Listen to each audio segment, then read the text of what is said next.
simfoni, kata hati disadari, merasuk sukma kalbuku. Dalam hati ada satu, manis lembut bisikanmu, merdu lirik suaramu, bagai pelita hidupku, berkilauan bintang malam,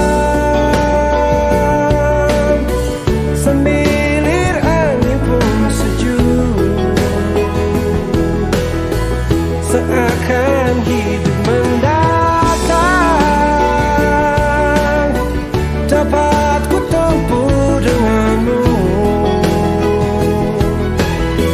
Berpadunya dua insan,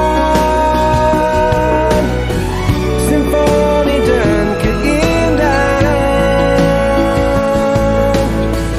melahirkan kedamaian. Oke, Pak. Baik, selamat pagi, Bu. Selamat pagi, Pak. Ya, Bu, saya calon guru penggerak Angkatan 8 Kabupaten Karo, Mike Bimen Purba, mau diskusi sebentar tentang bagaimana masalah-masalah dilema etika atau rujukan moral ya, Bu ya. Dengan Ibu sebagai kepala sekolah Kuta Bulu Gugong ya, benar ya, Bu ya? Iya. Oke, Bu. Nah, selama Ibu memimpin sebagai kepala sekolah di sana, tentunya banyak masalah-masalah atau kasus-kasus yang Ibu hadapi. Benar ya, Bu ya? Nah, pertanyaannya adalah bagaimana Ibu dapat mengidentifikasi kasus-kasus yang merupakan dilema etika atau bujukan moral yang terjadi di sekolah yang Ibu pimpin? Iya. Kalau kasus-kasus yang mengandung dilema etika ataupun bujukan moral ya kan, Pak. Saya melihat dulu, identifikasi dulu ke arah mana kasus itu gitu, Pak. Dilema etika kah, bujukan moral kah? Nah, kita lihat, kita pelajari situasi kasusnya gitu, Pak. Oke. Nah, selama Ibu memimpin sebuah sekolah, bagaimana Ibu menjalankan pengambilan keputusan di sekolah, terutama ada kasus yang sama-sama baik, sama-sama benar, atau sama-sama mengandung nilai kebajikan. Bagaimana Ibu menjalankan sebuah keputusan di sekolah tersebut?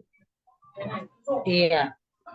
Sebetulnya kan Pak, kalau mengambil sebuah keputusan yang mengambil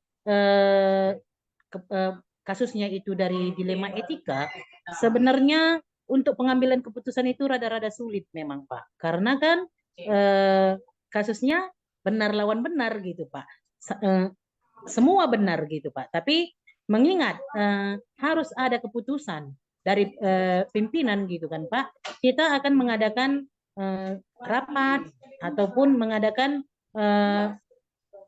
sharing dengan guru, bagaimanakah sebaiknya kasus tersebut, apa langkah yang harus kita ambil, seperti itu Pak. Oke, terima kasih Bu. Nah, tadi Ibu sebutkan langkah, apa langkah? Nah, pertanyaan saya adalah langkah-langkah atau prosedur apa yang Ibu biasa lakukan selama pengambilan keputusan khususnya pada kasus-kasus yang merupakan dilema etika? Iya, itulah tadi kan saya sudah berbicara tentang langkah kan Pak. Biasanya kasus ini kan Pak, kita adakan tim investigasi terkait dengan kasus. Kalau kasusnya sudah serius sekali, kita buat tim investigasi di lapangan Pak. Seperti apa kasus ini? Langkah apa yang harus kita ambil? Jadi kita buat itu kan Pak, tim investigasi nanti akan menyatakan secara runtut gitu Pak. Begini kasus ini, langkahnya begini gitu. Akan dilaporkan kepada saya selaku pimpinan gitu Pak, biar bisa nanti bahan rapat di sekolah gitu Pak. Oke, baik Bu, terima kasih Bu. Nah, pertanyaan selanjutnya Bu, dalam kasus tersebut hal-hal apa yang selama ini Ibu anggap efektif dalam pengambilan keputusan, khususnya pada kasus-kasus dilema etika yang Ibu anggap efektif dalam pengambilan keputusan? Iya, pengambilan kasus dilema etika yang paling efektif itu ya Pak, setelah kita tahu langkah-langkah yang dilakukan oleh tim investigasi, gitu kan Pak.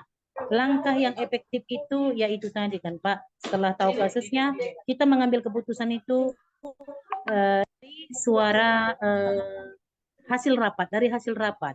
Dari hasil rapat kita akan ambil keputusan yang tepat untuk sebuah kasus seperti itu Pak. Oke, iya Bu. Adakah tantangan-tantangan yang Ibu hadapi dalam pengambilan keputusan pada kasus-kasus dilema etika? Halo, maaf ya Pak Mike, kayaknya suara Bapak itu nggak kedengaran. Nggak kedengaran Bu ya. Nah, adakah tantangan-tantangan yang Ibu hadapi khususnya pada kasus-kasus dilema etika? Tantangan yang pernah saya hadapi dalam mengambil sebuah keputusan, karena kan Pak, setiap keputusan itu tidak bisa membuat orang lain itu senang semua. Pihak-pihak yang merasa terugikan seperti itu Pak. Tantangannya ini khususnya dulu ya kan Pak, di kasus guru gitu Pak. Pasti dia, kalau kita mengambil sebuah keputusan, pasti guru itu yang apanya gitu kan Pak, kasusnya itu tidak memihak kepada dia, pasti dia agak tidak menerima seperti itu Pak.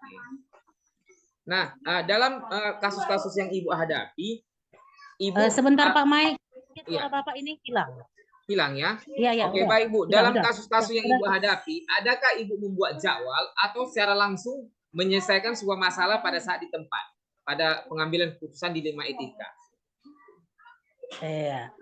Kalau jadwal Pak sudah pasti ada. Kalau kasusnya itu terkait umpamanya di dalam guru, yaitu kita adakan coaching, komunikasi yang baik, biar kita tahu sedetail apa kasusnya seperti itu Pak. Oke Bu. Nah, adakah seseorang atau faktor-faktor apa yang mempermudah Ibu dalam pengambilan keputusan? Faktor-faktor yang mempengaruhi saya dalam mengambil keputusan yaitu tadi Pak, dengan mengadakan rapat kita akan dengarkan semua pendapat, terus nanti ujung-ujungnya kan pengambil keputusan kepala sekolah sebagai pemimpin sekolah gitu Pak. Oke Bu. Nah, pertanyaan terakhir Bu, dalam kasus-kasus yang Ibu hadapi di sekolah ini pimpin, pembelajaran apa yang Ibu ambil? Nilai-nilai positif apa yang Ibu ambil dari kasus-kasus dilema etika atau bujukan moral itu sendiri?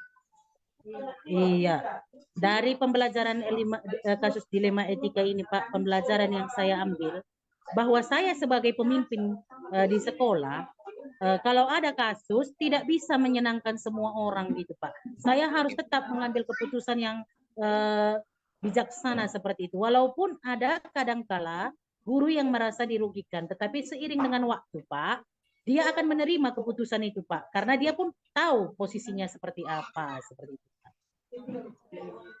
Oke Bu, diskusi kita sudah selesai sampai hari ini. Terima kasih buat waktu yang Ibu berikan ya Bu ya.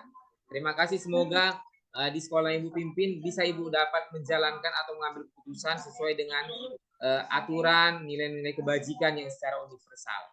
Terima kasih Bu buat waktunya. Terima kasih Pak Mike, terima kasih. Sukses selalu ya Pak ya. Oke Bu. Semoga lulus di